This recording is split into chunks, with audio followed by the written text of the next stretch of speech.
It is salsa making time. I have had a million tomatoes get ready in my garden, so we are going to make a quick and easy fresh salsa today. So I'm going to start off, I need to peel my tomatoes. So I've got some boiling water on the stove right now, and I'm just going to drop my tomatoes in for just a couple minutes, and we're going to let them kind of blanch for just a second in here. You want just enough hot water in here to cover all of your tomatoes. I have a bowl of ice water, and we're gonna shock these tomatoes, and that's what's gonna make that skin peel off. You will know that your tomatoes are ready to come out when the skin starts coming off on its own. I don't know how well you can see it. You see how the skin is kind of blistering off of this tomato already? That's when you know that they're ready to come out of the hot water. So we're gonna put that straight into our ice water. I only have a couple that look like they're ready so far. So we're gonna go ahead and add in these other tomatoes that are waiting over here. Some of your bigger tomatoes might take a little extra time to get that skin ready to come off. While we're waiting on those to finish up, I will show you how to take the skin off of these real fast.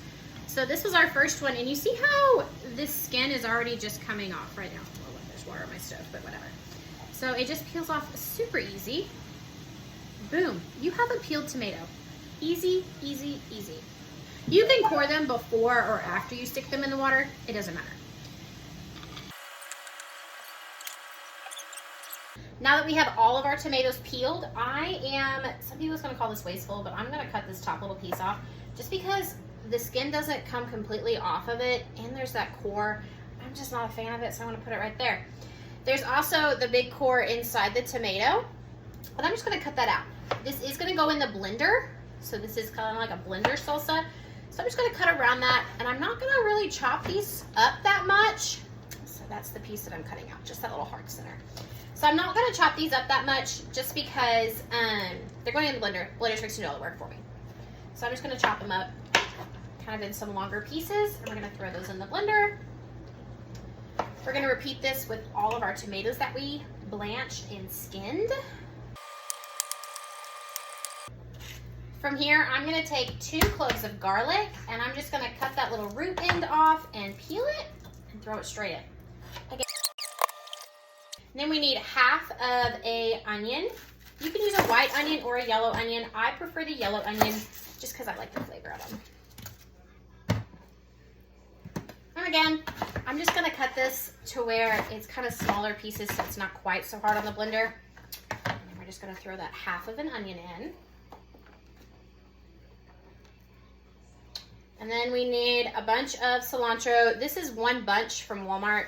I'm probably just gonna use about half of it, and I don't like stemmy cilantro, so I'm just gonna cut this first little half bunch off, and in she goes.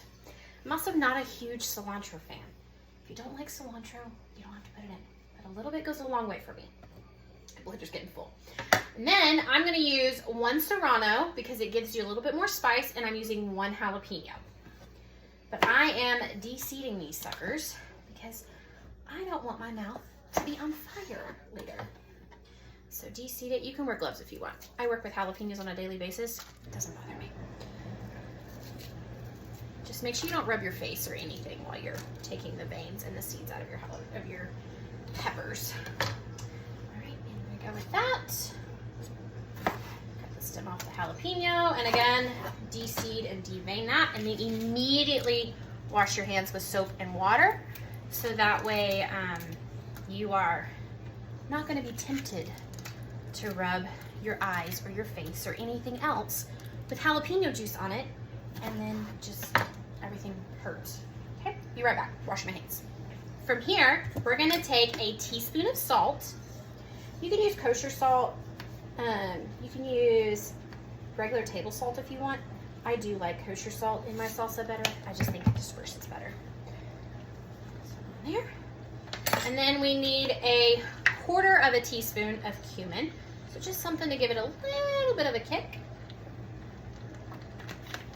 And then you either need the juice from 2½ limes, or I like to keep the lime concentrate in my fridge just because it's easy for me and I don't have limes going bad on the counter.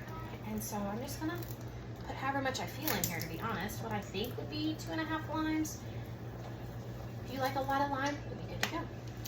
Okay, that's all of our ingredients. We're gonna put the lid on, And we are going to use our salsa setting on our blender and just pulse it, let it blend until it's the consistency that you want.